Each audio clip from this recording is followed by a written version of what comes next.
নমস্কার বন্ধুরা, শুভ সকাল। কিছুদিন আগে আমরা ঘুরতে গিয়েছিলাম রাম মন্দির। অযোধ্যার রাম মন্দির নয়, ওড়িশার ফতেগড়ের রাম মন্দির। খুব কম মানুষই এটা জানেন যে ওড়িশার নয়াগড় জেলার ফতেগড়েও একটি রাম মন্দির আছে, যেটি অযোধ্যার রাম মন্দিরের সাথে একই দিনে প্রতিষ্ঠিত হয়েছিল। এই মন্দিরটি একাধারে যেরকম ভগবান রামের মন্দির, সেরকমই উড়িষ্যার একটি বিশেষ ভ্রমণস্থল এবং জনপ্রিয় জায়গা। কারণ এই মন্দিরটি গিরি গোবর্ধন পর্বতের একদম উপরে অবস্থিত। এই মন্দিরটির প্রতিস্থাপন স্থল এই মন্দিরটিকে আরো আকর্ষণীয় করে তুলেছে। আজকে আমি আপনাদের সঙ্গে আমাদের এই মন্দির ভ্রমণের অভিজ্ঞতাই শেয়ার করব। নমস্কার বন্ধুরা, আমার নাম রাজশ্রী আর আমার বাংলা ইউটিউব চ্যানেল পথে পথে ভ্রমণে আপনাদের সকলকে স্বাগত। চলুন শুরু করা যাক। কথায় আছে, ভগবানের ডাক না এলে ভগবান দর্শন হয় না। আর এবার আমরা ভগবান শ্রীরামের ইচ্ছায় রাম মন্দির দর্শন করতে গিয়েছিলাম। আজকে আমরা চলে এসেছি রাম মন্দির দর্শন করতে। অযোধ্যার রাম মন্দির নয়, উড়িষ্যার ফতেগড়ের রাম মন্দির। আপনি ইতিমধ্যে দেখে ফেলেছেন আমার পিছনে এই সুন্দর রাম মন্দিরটি। এটি পাহাড়ের একদম উপরে অবস্থিত। 2024 সালের 22শে জানুয়ারি যেদিন অযোধ্যা রাম মন্দিরের উদ্ঘাটন হয়েছিল, ঠিক সেই দিনই উড়িষ্যার নয়াগড়ে ফতেগড়ে গিরি গোবর্ধন পাহাড়ের উপরে এই রাম মন্দিরটিরও উদ্ঘাটন হয়েছিল। আজ আমরা চলে এসেছি উড়িষ্যার রাম মন্দিরে ভগবান শ্রীরামের দর্শন করতে। যদিও এখনো পর্যন্ত আমরা অযোধ্যা যেতে পারিনি এবং অযোধ্যার রাম মন্দিরে শ্রীরামের দর্শন এখনো পর্যন্ত আমরা করতে পারিনি, কিন্তু আমরা উড়িষ্যার ফতেগড়ের এই রাম মন্দির দর্শন করতে চলে এসেছি। চলুন যাওয়া যাক রাম মন্দিরে শ্রীরামের দর্শন করতে। আপনি দেখতেই পাচ্ছেন এই মন্দিরটি পাহাড়ের অনেক উপরে। আমরা কিন্তু এমনি এখন পাহাড়ের অনেকটা উপরে আছি, অর্থাৎ আমরা গাড়িতে করে পাহাড়ের অনেকটা উপরে উঠে এসেছি। অনেকে কিন্তু আবার হেঁটে হেঁটেও উপরে উঠছিলেন। নিচেও কার পার্ক করার জায়গা রয়েছে, সেখানে কার পার্ক করে আপনি হেঁটেও কিন্তু মন্দির অবধি আসতে পারেন। আমরা যদিও গাড়িতে করে চলে এসেছি উপরে, এখন হেঁটে এইটুকু রাস্তা যাব মন্দির অবধি পৌঁছানোর জন্য। আর এটা হলো কার পার্ক করার জায়গা। এখানে কিন্তু কার পার্ক করার জায়গাটা অনেকটা বড়। সামনে রাস্তাটা ঘুরে ঘুরে মন্দির অবধি উঠে গেছে। আমরা এখন হেঁটে হেঁটে এই রাস্তা দিয়ে মন্দিরে পৌঁছাবো। আর এই পুরোটাই হলো কার পার্ক করার জায়গা। আপনি দেখতেই পাচ্ছেন রাস্তাটা কতটা উপরের দিকে উঠে গেছে। এখন আমরা এই রাস্তা দিয়ে হেঁটে হেঁটে মন্দির অবধি পৌঁছাবো। এই মন্দিরটি ভুবনেশ্বর রেলওয়ে স্টেশন থেকে মোটামুটি 70 কিলোমিটার দূরে অবস্থিত।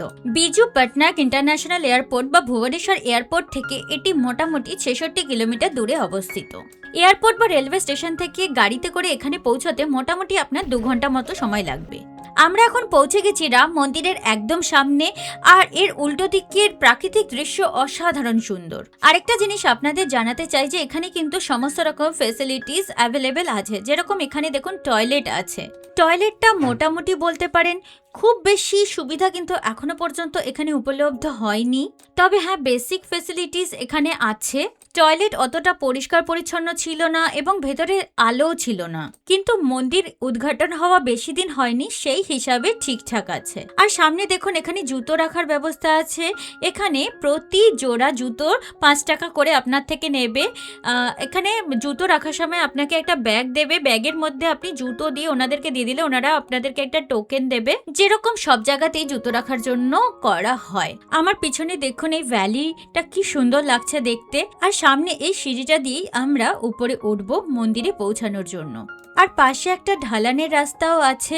যদি কারো সিঁড়ি চড়তে অসুবিধা হয়, সে কিন্তু সেই ঢালানের রাস্তাটা ব্যবহার করতে পারে। এটি উড়িষ্যার নয়াগড় জেলার ফতেগড় গ্রামের ভাপুর ব্লকে অবস্থিত। আর এটি হলো শ্রীরাম মন্দিরের মুখ্য প্রবেশ পথ। চলুন মন্দিরে প্রবেশ করি। মন্দিরে সেদিন প্রচুর দর্শনার্থী এসেছিলেন, প্রচুর ভিড় ছিল সেই দিন। মন্দির প্রাঙ্গণের কেন্দ্রস্থলে ছিল মূল মন্দির। আর এটি হলো সেই মূল মন্দির। আর এই মূল মন্দিরের চারদিকে 4 কোণায় ছিল আরো 4টি ছোট ছোট মন্দির। ওড়িশার মুখ্য আধ্যাত্মিক স্থানগুলির মধ্যে এটি অন্যতম। এই মন্দিরটি পারম্পরিক কলিঙ্গ মন্দির শৈলীতে তৈরি। তার সাথে এই মন্দিরের প্রাকৃতিক সৌন্দর্য অসাধারণ। এতে বহু জটিল খোদাই এবং নকশার প্রকাশ দেখা যায়। এই গোবর্ধন পর্বতের উপরে আগে ছিল ভগবত পীঠ, যেখানে ভগবান গোবর্ধনের পুজো হতো। আর এই মন্দিরটির উদ্ঘাটন অযোধ্যা রাম মন্দিরের সাথে একই দিনে অর্থাৎ 22শে জানুয়ারি 2024-এ করার জন্য এই মন্দিরে ভক্তদের আগমন অনেক পরিমাণে বেড়ে গেছে। আর এই মন্দিরটি থেকে চারিদিকে খুব সুন্দর প্রাকৃতিক দৃশ্য দেখা যায়। উপর থেকে চারিদিকের ভ্যালি দেখতে ভীষণ সুন্দর লাগে। এখানে সম্ভবত আরও একটি মন্দির তৈরি হচ্ছে অথবা নাট মন্দির জাতীয় কিছু একটা তৈরি হচ্ছে। এই মন্দিরের চারিদিকে দেখুন 4টা মন্দির আছে ছোট ছোট, এদিকে একটা, ওইদিকে একটা, উল্টো দিকে আরেকটা আছে এবং এইদিকে একটা। এটি হলো মূল রাম মন্দির। মূল রাম মন্দিরে ক্যামেরা নিয়ে যাওয়া অ্যালাউ ছিল না, কিন্তু এর চারিদিকে যে 4টা ছোট ছোট মন্দির আছে সেখানে ক্যামেরা নিয়ে যাওয়া অ্যালাউড ছিল। এখানে বলে রাখি, এই রাম মন্দিরের ভিতরে যে ভগবান রামের মূর্তি আছে তা অবিকল অযোধ্যা রাম মন্দিরের রামের মূর্তির মতনই। গেট দিয়ে ভিতরে প্রবেশ করতে প্রথমে যে ছোট্ট মন্দিরটি ছিল সেটি ছিল সূর্যদেবের মন্দির। এই মন্দির এবং সূর্যদেবের মূর্তি দুটোই ভীষণ সুন্দর ছিল। এরপরে আমরা চলে আসি দ্বিতীয় কর্নারে। এখানে ছিল গণেশ ঠাকুরের মন্দির। এই মন্দিরের গঠনশৈলী ভীষণ সুন্দর ছিল, পুরো মনে হচ্ছিল পাথর বসিয়ে বসিয়ে তৈরি করা হয়েছে এবং ভিতরে গণেশ ঠাকুরের মূর্তিও ভীষণ সুন্দর ছিল। মন্দিরের দরজাটি কাঠের ছিল এবং তাতে খুব সুন্দর সুন্দর নকশা করা ছিল। আপনাদেরকে আমি মন্দির প্রাঙ্গণের ওই কোণার এবং এই কোণার মন্দির দুটি দেখিয়েছিলাম। এটি হলো তৃতীয় মন্দির।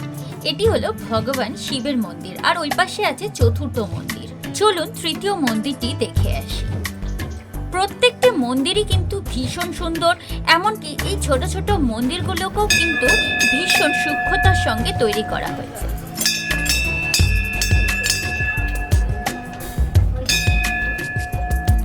আর এটি ছিল ভগবান শিবের মন্দির। এখানে কিন্তু শিবলিঙ্গের সঙ্গে ভগবান শিবের মূর্তিও ছিল। এখন আমরা এই ফতেগড় রাম মন্দির দর্শন করে চলে এসেছি।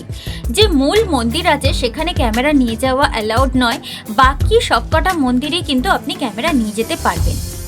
এই মন্দিরটা কিন্তু ভীষণ সুন্দর।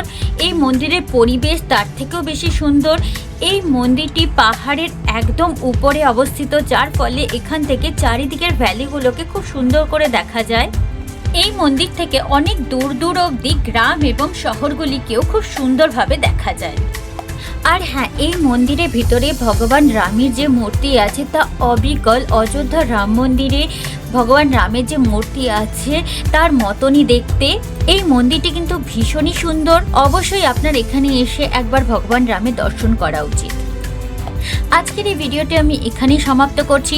আপনি জানাবেন ভিডিওটি আপনার কেমন লাগলো, এই জায়গাটি আপনার কেমন লাগলো। যদি ভিডিওটি ভালো লেগে থাকে তাহলে অবশ্যই ভিডিওটিকে একটি লাইক করবেন এবং এই ধরনের ভিডিও আরও দেখার জন্য চ্যানেলটিকে অবশ্যই সাবস্ক্রাইব করবেন। সাবস্ক্রাইব করার সময় বেল আইকনটা অবশ্যই প্রেস করবেন, তাতে আমি যখনই কোনো ভিডিও আপলোড করবো তার ইনস্ট্যান্ট নোটিফিকেশান আপনার কাছে পৌঁছে যাবে। আজকের মতো এই পর্যন্তই। আজ আসি, আবার দেখা হবে আপনাদের সঙ্গে নতুন কোনো জায়গায়। আপনাদের সকলকে অসংখ্য ধন্যবাদ ভিডিওটি দেখার জন্য।